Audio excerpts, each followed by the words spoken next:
هل من الممكن أن يكون عاصمة كبيرة زي عاصمة مصر القاهرة أن يكون في أحد شوارعها أو في أحد مناطقها هذه المناظر؟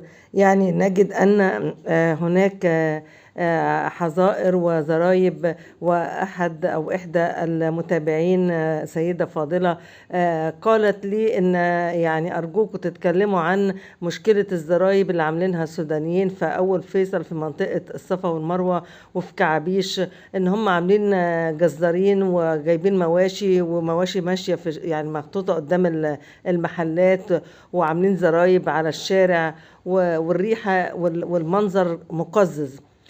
طبعا دوت نداء عاجل يعني لرحمة الناس من هذه. مش معقولة المواشي تبقى داخل المدن وجوه البيوت كده أو حوالين البيوت. طبعا ده الناس بتتأذى من الروايح ومن المنظر العام.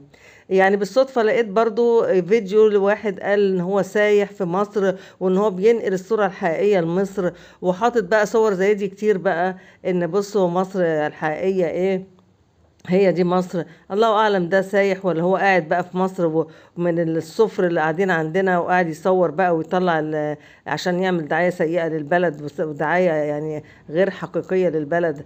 ده طبعا ذكرني باللي قاله احمد موسى عن الزبالة اللي هي موجودة خلف الهرم. يعني يا جماعة ما اذا كنا عايزين نكون بلد سياحية، ازاي المناظر دي تتواجد داخل العاصمة وحوالين البيوت والكل شايفها؟